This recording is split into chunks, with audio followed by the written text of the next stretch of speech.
ചില ഉമ്മമാർക്ക് മക്കളെ വിട്ട് പിരിഞ്ഞിരിക്കുക എന്നുള്ളത് വലിയൊരു ടാസ്ക്കാണ്. പലർക്കും അത് കഴിയില്ല.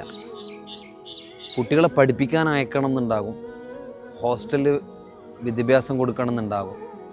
പക്ഷേ കുട്ടികളെ പിരിഞ്ഞിരിക്കുക എന്നുള്ളത് കഴിയാത്തത് കൊണ്ട് അവർ ആ പ്ലാന് മാറ്റും. നിങ്ങൾക്ക് അങ്ങനെയുണ്ടോ? രക്ഷിതാക്കളിൽ തന്നെ പലരും ഞങ്ങളോട് ആവശ്യപ്പെട്ടതനുസരിച്ചാണ് വീട്ടിൽ നിന്ന് ഉമ്മയുടെ കൂടെ ജീവിച്ച് അവരുടെ ഭക്ഷണവും അവരുടെ പരിപാലനവും കിട്ടുന്നതിനിടയിലൂടെ പഠിക്കുക എന്ന സംവിധാനം ഞങ്ങൾ ഒരുക്കിയത്.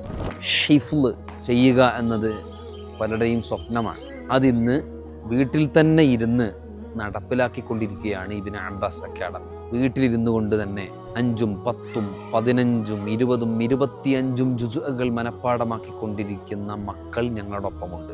അവരും സന്തോഷവാന്മാരാണ്, അവരുടെ ഉമ്മയും സന്തോഷവതിയാണ്. അൽഹംദുലില്ലാഹ്, ആ സംവിധാനം തുടരുന്നു. ഖുർആൻ ഇങ്ങനെ മധുരതരമായി ഓതുന്ന, മനോഹരമായി പാരായണം ചെയ്യുന്ന ഒരുപാട് മക്കൾ ഞങ്ങളോടൊപ്പം ഇപ്പോഴുണ്ട്.